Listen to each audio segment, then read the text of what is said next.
की बिंदी चैनल में आप सभी का स्वागत है। तो दोस्तों, आज के इस वीडियो में हम बात करेंगे शब्द रचना या संरचना की। अब ये चीज़ क्या होती है, तो देखिए, पहले बात करते हैं कि शब्द क्या होता है। फिर इसके बाद देखिए रचना क्या है। रचना यानी कि कोई भी चीज़ बनाना। तो शब्द कैसे बनते हैं या शब्दों की संरचना कैसे होती है, तो यहाँ हम इन्हीं बातों पे चर्चा करेंगे कि कोई भी चीज़ आप बोलते हैं, ये सारे क्या है, शब्द है, शब्दों का एक समूह है। तो ये चीज़ें बनी कैसे और किन किन चीज़ों को लेके जो है ये शब्द बनते हैं, तो इन शब्दों की जो रचना हुई है वो किस प्रकार से हुई है, तो यही सारी चीज़ें जो है मैं आज के इस वीडियो में बताने वाली हूँ। तो आप हिंदी साहित्य की जिस भी परीक्षा की तैयारी कर रही हैं, उनमें ये टॉपिक ज़रूर पूछा जाता है, चाहे इसके नाम अलग हो, लेकिन ये टॉपिक जो है ज़रूर आता है।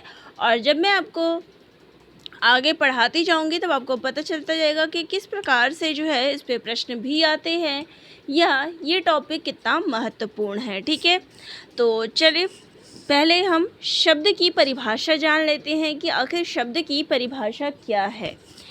तो वर्णों का ऐसा समूह जिसका निश्चित अर्थ होता है उसे शब्द कहते हैं। यानी कि जहाँ पे वर्ण की बात करें तो हिंदी में कितने वर्ण होते हैं, तो 52 वर्ण होते हैं। तो उन वर्णों को जब आपस में संयोग करके कोई एक अर्थ निकाला जाता है, उनका कोई अर्थ उनको जोड़ने पे जब बनता है तो वो क्या कहलाते हैं, शब्द कहलाते हैं। ठीक है, तो वर्णों के मेल से बनी सार्थक ध्वनि शब्द होती है। एक या अधिक वर्णों से बनी स्वतंत्र सार्थक ध्वनि को शब्द कहते हैं। जैसे यहाँ पे अब आप उदाहरण देख सकते हैं कि लड़की। अब यहाँ पे जो शब्द बना है वो क्या है, ल, ड़ और की।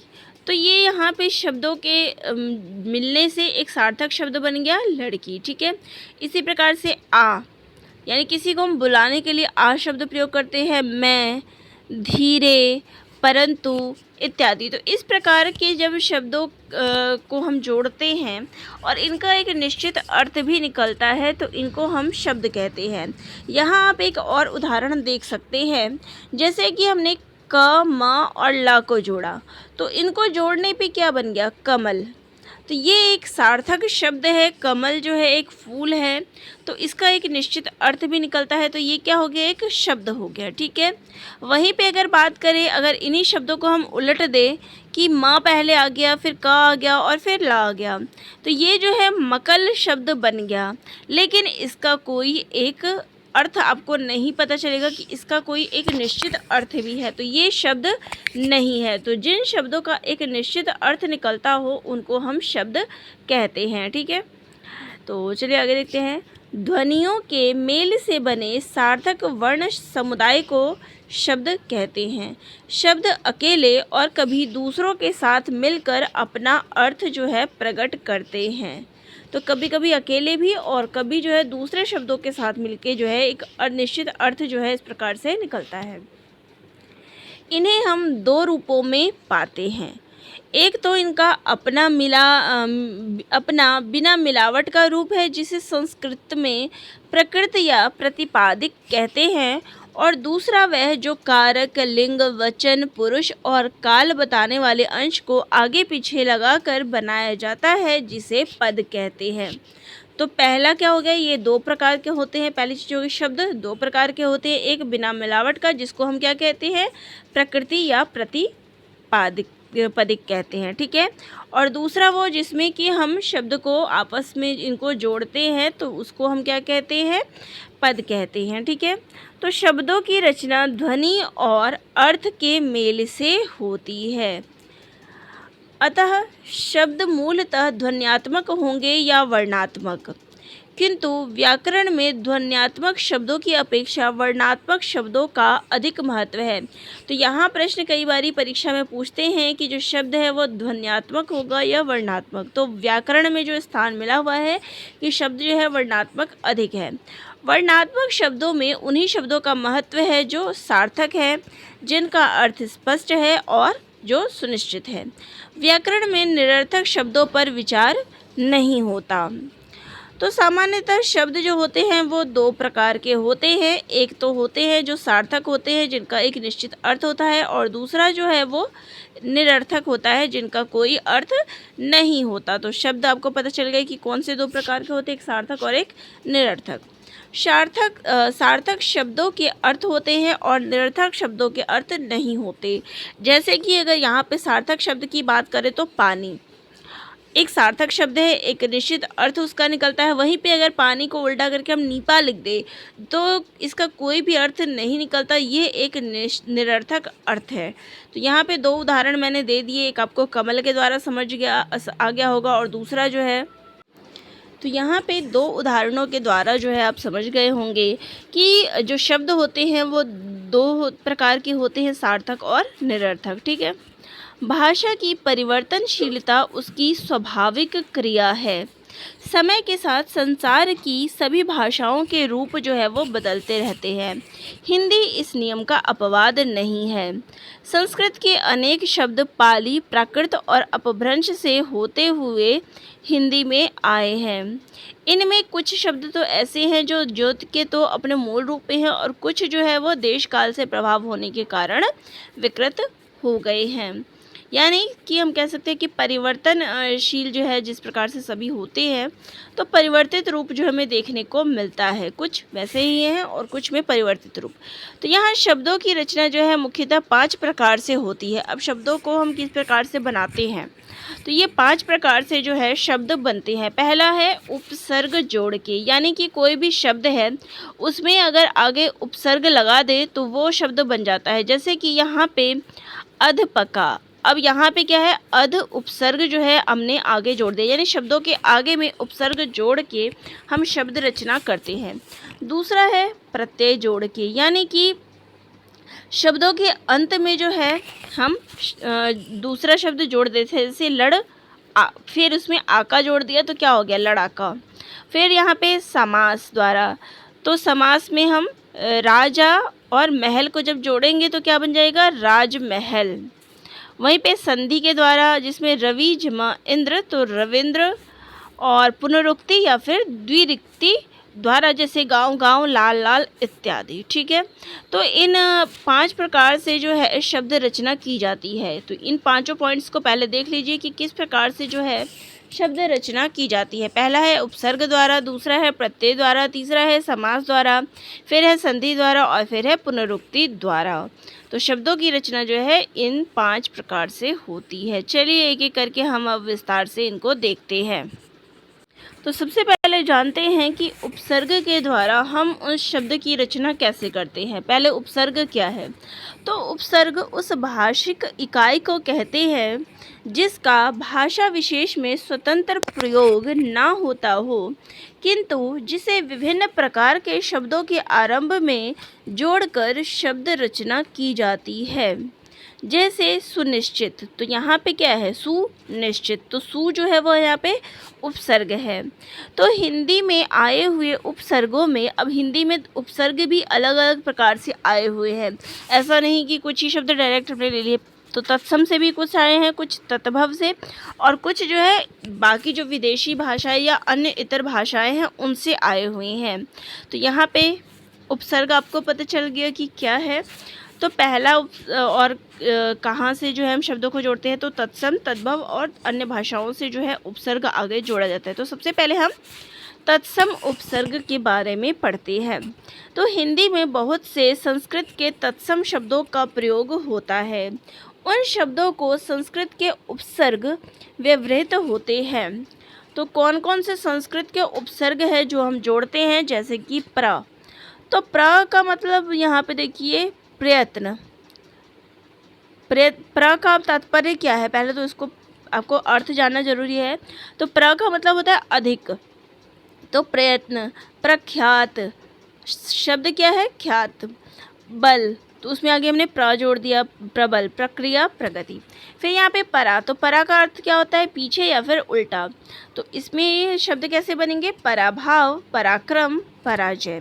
फिर अप उपसर्ग, अप का मतलब होता है दूर या फिर बुरा, तो तो शब्द बन गए यहाँ पे अपमान, अपकर्ष, अपरूप, अपकृति।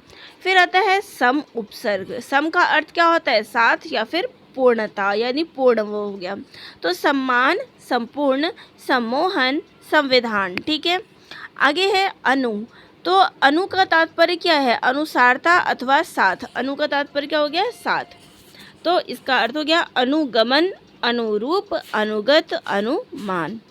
अब बात करते हैं अव उपसर्ग की। तो अव का तात्पर्य क्या है? विरोध या फिर विकृति के अर्थ में लिया जाता है। तो यहाँ पे शब्द बनेंगे अवचेतन, अवशेष, अवगुण और अवरुद्ध। वहीं पे बात करें निस उपसर्ग की, तो इसका तात्पर्य होता है बिना या फिर बाहर। तो शब्द बनेंगे से निस्तार, निष्कासन और निसंदेह। ठीक है। आगे है निर। निर का मतलब बाहर कर देना। तो फिर निर्जन, निरपराध, निर्दोष और निर्गम। ठीक है। आगे है दुस। अब दुस का क्या तात्पर्य होता है? कठिन। तो शब्द बनेंगे दुस्सह और दुष्काल। फिर है दुर। दुर क्या होता है? बुरा। तो दुर्गंध, दुर्गुण, दुर्गम, दुर्लभ। ठीक है। फिर अति उपसर्ग से का तात्पर्य क्या है? अधिक या फिर उल्लंघन। तो इसका जो शब्द बनेगा वो होगा अतिरिक्त, अत्यधिक और अत्यंत। ठीक है। फिर बात करते हैं अधि उपसर्ग की। तो इसका तात्पर्य है विशिष्टता या फिर अधिकता। तो इससे जो शब्द बनेगा वो है अधिनियम, अधिभास या फिर अधिभौतिक। तो इस प्रकार के शब्द बनेंगे। फिर बात करें अभि उपसर्ग की, तो इसका अर्थ है विशिष्टता या फिर उन्मुखता। तो इसका जो शब्द बनेगा वो है अभिमत, अभ्यंतर, अभिष्ट। फिर बात करें अपि उपसर्ग की, तो अपि से तात्पर्य होता है निकट। तो शब्द बनेगा अपिधान, अपिकर्ण। ठीक है। फिर यहाँ पे कुछ और शब्द दिए गए हैं, लेकिन चलिए मैं उतना ज़्यादा तो शब्द नहीं बता रही। फिर देखिए कुछ अवयव और विशेषण भी उपसर्गों की भांति व्यवहार में लाए जाते हैं। तो अवयव और विशेषणों की बात करें तो देखिए अन्नत। तो अन्नत से क्या शब्द बनेगा? अंतर्धान और अंतर्निहित। फिर अलम। तो अलम से क्या शब्द बना? अलंकार। आवी। तो आवी से बना आविर्भाव। फिर है तिर। तो तिरोहित या तिरोधान। कु उपसर्ग से शब्द बना कुसंग। फिर किंग। तो किंचित। चिर, चिरायु। तद, तत्कार। पुनः, पुनर्विवाह या फिर पुनर्मिलन। अब बात करते हैं तद्भव उपसर्ग की। तो यहाँ अभी हम उपसर्ग की बात कर रहे हैं। तो देखिए तद्भव उपसर्ग में क्या है? ये उपसर्ग हिंदी के तद्विभाव शब्दों के साथ प्रयुक्त होते हैं। वस्तुतः ये उपसर्ग संस्कृत से आकर हिंदी के अपने हो गए हैं। तो आए तो ये संस्कृत से ही हैं, लेकिन इनका थोड़ा सा रूप बदल गया, जिसके कारण जो है ये अपना लिए गए। तो चलिए शब्द देखते हैं अन। अन का तात्पर्य क्या है? नहीं। तो शब्द बनेगा अनभल, अनबन, अनजान। फिर बात करें कु उपसर्ग की, तो कु क्या तात्पर्य है? विकृति। तो शब्द बनेगा कुचाल, कुसाज। उन उपसर्ग। तो उन का तात्पर्य हो गया एक, एक कम या एक नहीं। तो शब्द बनेगा उज्जड़, उचक्का, 19, 29। ठीक है। अब बात करते हैं अध उपसर्ग की। तो इसका तात्पर्य है अध यानी कि आधा। तो आधा से शब्द बनेगा अधपका, अधेसरा। फिर बात करें औ उपसर्ग की, तो शब्द बनेगा औ का तात्पर्य क्या हो गया यहाँ पे? हीनता। तो शब्द बनेगा औघट, औगुण। ठीक है। क उपसर्ग। तो क का क्या तात्पर्य हो गया? हीनता दर्शाता है। तो यहाँ पे शब्द बन गया कपूत। फिर दु उपसर्ग की, तो दु का तात्पर्य बुराई। तो दुबला, दुकाल। नी। तो नी का मतलब होता है अभाव कोई। तो निहत्था, निडर। फिर बात करें सवा। तो सवा यानी कि चौथाई, अधिक। तो सवा पाव या सवा सात। ठीक है। अब बात करते हैं इतर उपसर्ग की। जो हिंदी के अलावा जो अन्य भाषाएं हैं, यानी तत्सम और तद्भव के अलावा जो अन्य भाषा जो उपसर्ग बन गए हैं उन भाषाओं की। तो सबसे पहले इसमें जो बात कर रही, तो अरबी, फारसी और अंग्रेज़ी से आए हुए शब्द हैं। ठीक है। तो इनमें ज़्यादातर अरबी से और फारसी से आए उपसर्गों की संख्या अधिक है, अंग्रेजी से कम है। तो चलिए सबसे पहले कम उपसर्ग की, कम यानी कि हीनत्व बोध कराता है और इसका शब्द जो बनेगा वो होगा कमज़ोर या कम उम्र। फिर बात करें ना उपसर्ग की तो शब्द बनेगा, अब इसका अर्थ क्या है, ना यानी मना करना, तो अभाव या फिर निषेध, तो शब्द बनेगा नापसंद, नामंजूर। फिर बात करते हैं फी उपसर्ग की, तो फ़ी क्या है, प्रत्येक, तो फ़ी आदमी, ठीक है। बद, तो बद क्या है, विकृति दर्शा रहा है, तो बदनाम और बदचलन जैसे शब्द बनेंगे। फिर बे, तो बे क्या है, अभाव दर्शाता है, तो ये क्या हो गया, बेईमान। फिर है ला का मतलब क्या हो गया, यहाँ पे शब्द से अभाव दर्शा रहा है, तो लावारिश और लापरवाह जैसे शब्द बनेंगे। फिर है गैर, इससे शब्द बनेगा, ये गैर जो है वो नकारात्मक शब्द दर्शाता है, तो इससे शब्द बनेगा गैर वाजिब। दर का मतलब होता है में, तो दरकिनार, दरअसल। फिर ब उपसर्ग से जो शब्द बनेगा वो होगा बदसूर या फिर बखूबी। फिर बात करें अंग्रेजी से कौन कौन से शब्द आए हैं, तो वो है डिप्टी, तो डिप्टी से तात्पर्य उप, तो कोई उपाधि या उप ऊंचा स्थान हो गया, तो डिप्टी कलेक्टर या फिर डिप्टी कमिश्नर। फिर बात करते हैं वाइस की, ये भी उप के लिए प्रयुक्त होता है, तो वाइस चांसलर। सब, तो सब भी ऊंचे के लिए बात होता है, तो सब डिवीज़न। फिर बात करें हाफ यानी आधा, तो half pant half shirt. Head, ये क्या हो गया, प्रधान, तो हेड मास्टर हेड क्लर्क। तो ये हो गए उपसर्ग जो कि आपने 3 प्रकार के देख लिए। अब बात करते हैं प्रत्यय की, तो कौन कौन से प्रत्यय जो है इसमें जुड़ते हैं। तो शब्द रचना में इसके बाद जो स्थान आता है वो होता है प्रत्यय का। और प्रत्यय क्या है, तो शब्दों के पश्चात जो अक्षर व अक्षर समूह लगाया जाता है उसे प्रत्यय कहते हैं। भाषा की व्यवस्था में प्रत्यय का महत्व जो है वो निर्विवाद है। प्रत्ययों के सहयोग से हो आशय का तथा अर्थ अनेकार्थ शब्दों के रूप में प्रकट हो भाषा को समर्थ बनाते हैं। प्रत्यय के कई भेद किए जाते हैं। कुछ लोग जो है प्रत्यय को देशी और विदेशी भेदों में बांटते हैं, तो कुछ लोग जो है संस्कृत की परिपाटी को मानते हुए प्रत्यय को कृत तथा दद्धित के रूप में विभाजित करते हैं। किंतु अगर एक स्वीकृत रूप की बात करें तो हिंदी प्रत्यय परंपरा में कुछ व्यवहारिक नहीं लगता, क्योंकि ऐसे भी प्रत्यय हैं जो कृत और दद्धित दोनों ही रूप में प्रयुक्त होते हैं, जैसे आई। तो यहाँ पे जो ये आई प्रत्यय है वो पढ़ाई चतुराई दोनों ही बनते हैं, तो पढ़ना धातु हो गया और चतुर शब्द हो गया, तो ये दोनों ही चीज़ों के लिए प्रयुक्त होते हैं।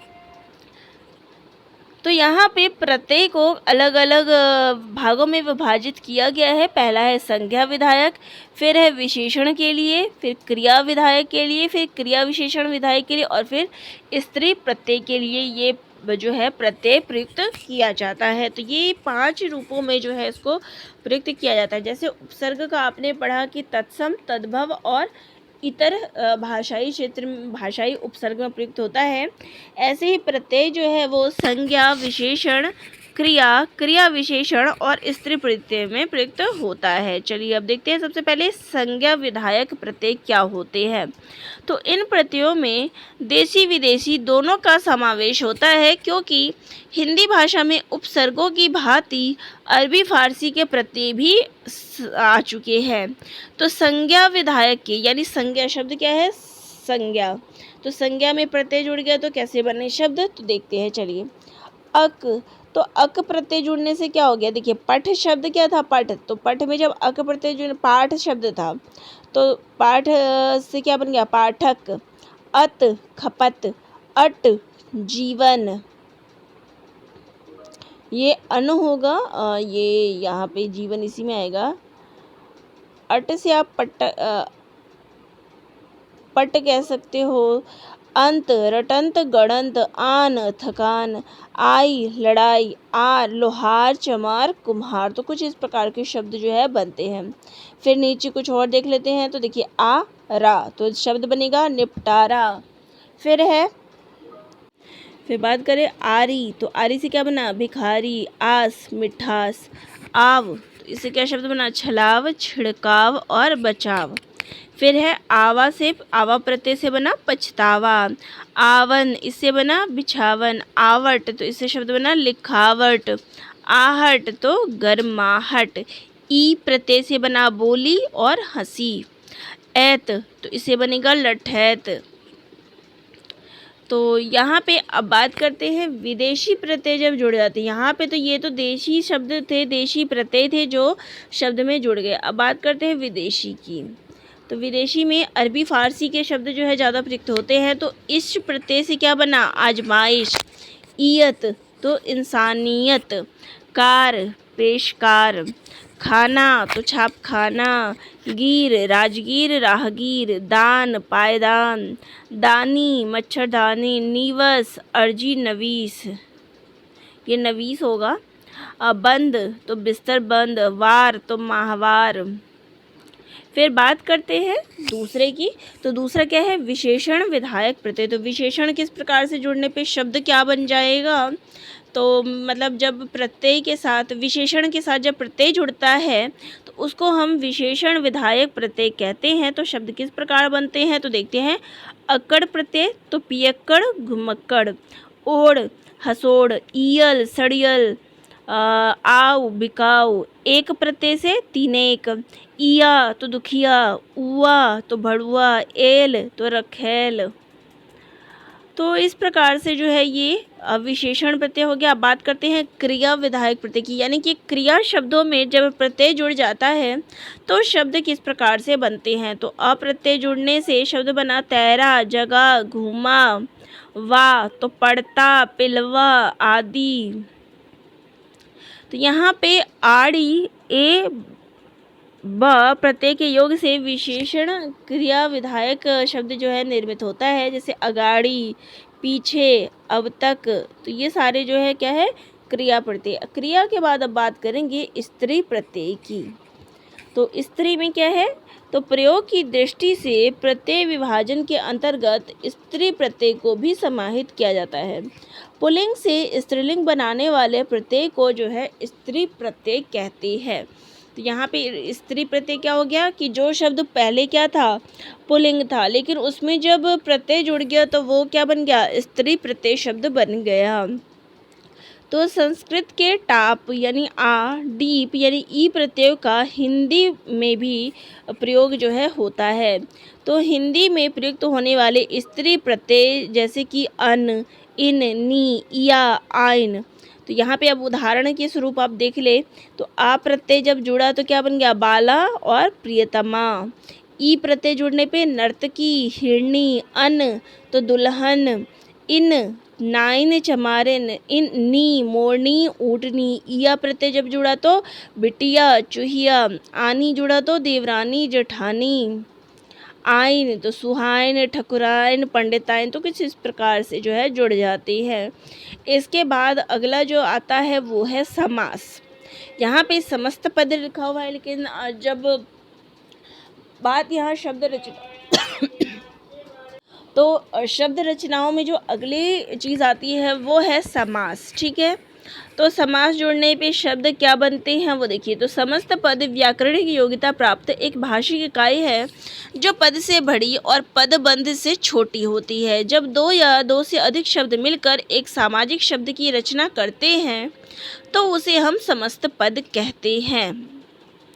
जैसे उदाहरण आप यहाँ पे देख सकते हैं, राजा का पुत्र। अब इसको कैसे जोड़ेंगे, तो क्या बन गया ये, राजपुत्र।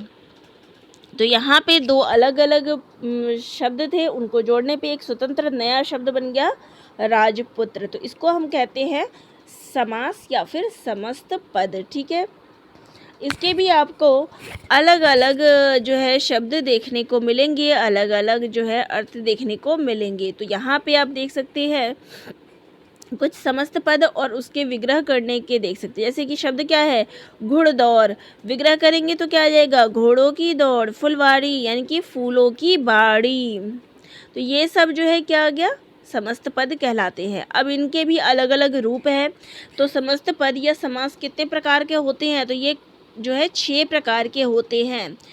पहला होता है अव्ययी भाव समास। हालांकि मैं आपको समास अलग से पढ़ाऊंगी, लेकिन अभी हम शब्द रचना पढ़ रहे हैं तो इसके अंतर्गत भी मैं आपको समास करा रही हूँ। बाकी मैं ट्रिक लेके ज़रूर आऊँगी जिसमें मैं आपको इजी तरीके से समास पढ़ाऊँगी। चलिए, तो सबसे पहला है अव्ययी भाव। तो जब समस्त पद पूर्व पद अव्यव हो तो इस पद की जो है प्रधानता होती है। जैसे कि प्रतिदिन, तो प्रतिदिन का अर्थ क्या हो गया, यानी कि दिन दिन, यानी हर दिन, प्रति यानी हर, तो दिन दिन हो गया यहाँ पे तात्पर्य। यथाशक्ति यानी कि शक्ति के अनुसार।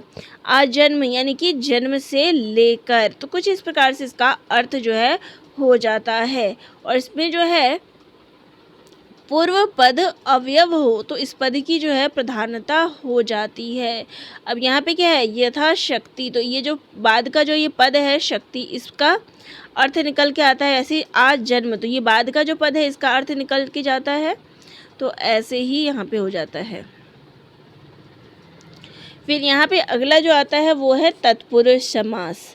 तो तत्पुरुष में क्या है, प्रथम पद जो है इसमें गौण होता है और उत्तर पद यानी बाद का जो पद है वो प्रधान होता है, उसको हम तत्पुरुष समास कहते हैं। और दूसरा जो इसमें मुख्य चीज़ आता है वो है, इसमें आता है कारक, यानी कि शब्दों को जब हम विग्रह करते हैं तो इसमें का, के, की जो आपने कारक पढ़े हुए हैं उनका रूप दिखने को मिलता है, तो ये इसकी पहचान है।